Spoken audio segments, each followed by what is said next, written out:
La Chambre basse du Parlement a examiné au cours de la séance plénière du mercredi 16 octobre 2024 deux projets de loi en prélude de l'examen du projet de loi de finances 2025, matière principale de cette session budgétaire. Il s'agit du projet de loi portant reddition de comptes exercice 2023 et du projet de loi rectificative de la loi de finances 2024. Un mois après le dépôt de ce projet de loi par la chef de l'exécutif national, Judith Suminwa-Tuluka, l'Assemblée nationale s'est plongée dans l'examen de ces deux textes présentés respectivement par le ministre d'État au budget, Aimé Boji Sangara, et le ministre de Finances, Dodo Fwamba. Dans sa présentation, le ministre d'État au budget a expliqué à la représentation nationale le facteur qui justifie cette loi rectificative de la loi de finances 2024. L'accroissement des recettes est imputable à la prise en compte des 1749 milliards de francs congolais relatifs à la renégociation du contrat SICOMINE repartis au titre des royalties à 908 milliards de francs congolais et au titre d'arriérés d'Exim Bank captés sur les ressources exceptionnelles à hauteur de 841 milliards de francs congolais. Les dépenses du budget général sont ventillées comme suit. Dette publique et financière, 2435 milliards de francs congolais. Rémunération, 8448 milliards de francs congolais. Biens, matériels et prestations, 4127 milliards de francs congolais. Transferts et subventions, 4637 milliards de francs congolais. Le ministre de Finances a pour sa part relevé le contexte dans lequel s'est exécutée la loi de finances 2023 ayant impliqué l'exécution budgétaire enregistrée.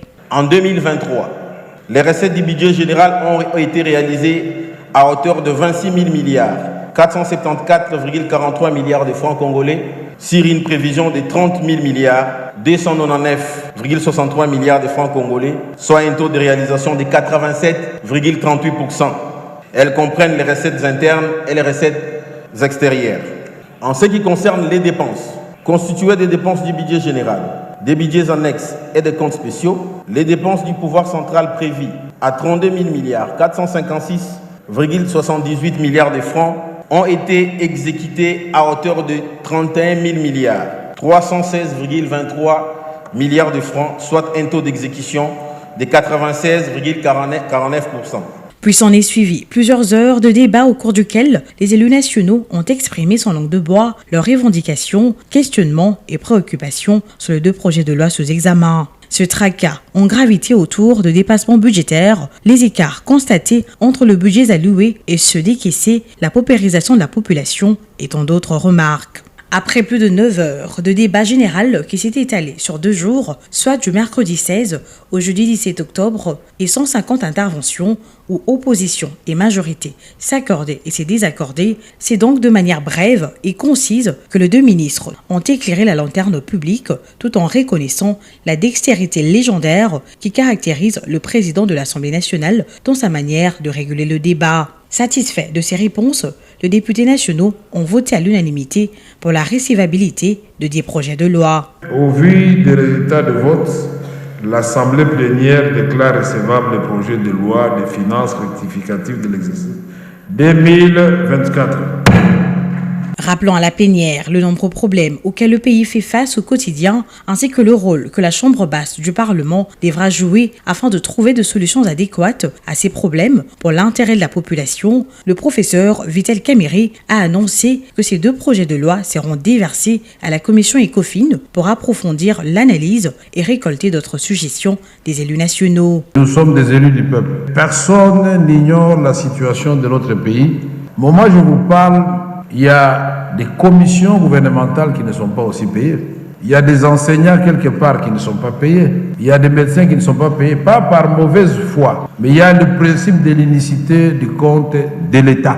Grâce aux efforts incessants du président de la République, Félix Antoine Tshisekedi Tshilombo, les membres du gouvernement, les députés et les membres des autres institutions, nous essayons, dans des conditions difficiles, pays en guerre, d'améliorer les conditions de vie. Même la plus belle femme du monde ne peut donner que ce qu'elle a. Et nous allons les envoyer, c'est-à-dire les deux projets de loi, pour un examen approfondi à la Commission économique et financière et de contrôle budgétaire.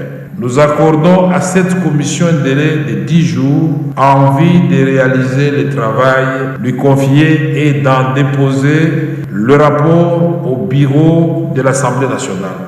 Pour finir, la plénière a statué sur le deuxième point à l'ordre du jour, à savoir la présentation de membres de commissions permanentes et leurs bureaux constitués après consensus de différents groupes parlementaires. Les dés sont ainsi jetés pour que les députés nationaux se penchent maintenant sur l'examen de la loi de finances 2025 en mettant en avant les intérêts du peuple afin de permettre au gouvernement souminois de mettre en œuvre son plan d'action adopté lors de son investiture par l'Assemblée nationale.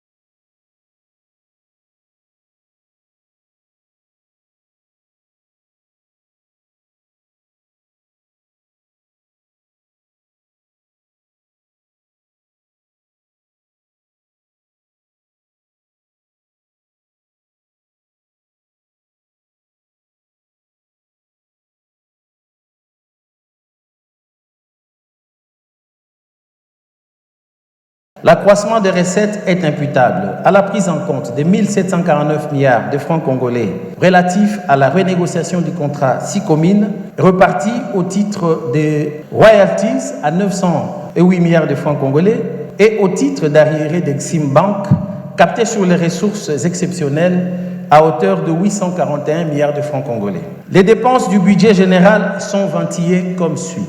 Dette publique et financière, 2435 milliards de francs congolais. Rémunération, 8448 milliards de francs congolais. Biens, matériels et prestations, 4127 milliards de francs congolais. Transferts et subventions, 4637 milliards de francs congolais.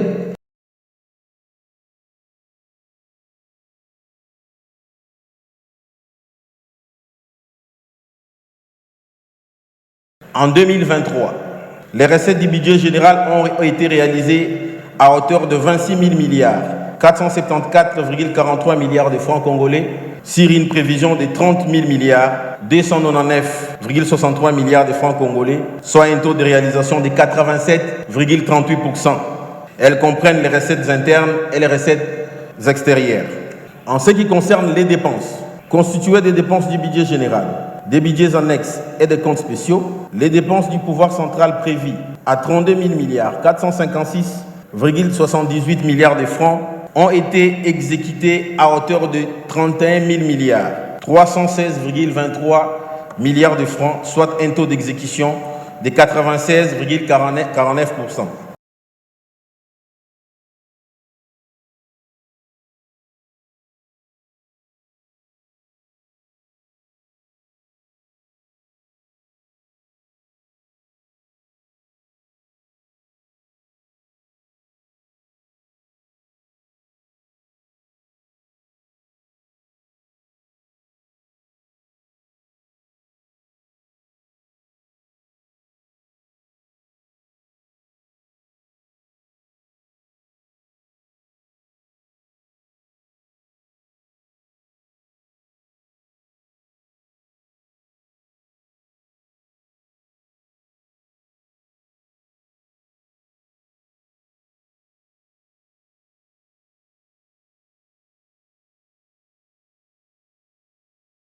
Au vu des résultats de vote, l'Assemblée plénière déclare recevable le projet de loi des finances rectificatives de l'exercice 2024.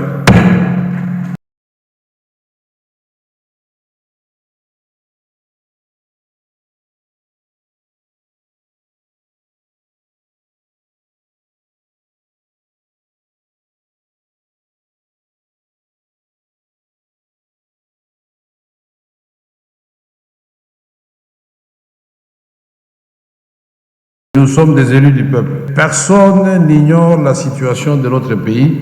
Au moment où je vous parle, il y a des commissions gouvernementales qui ne sont pas aussi payées. Il y a des enseignants quelque part qui ne sont pas payés.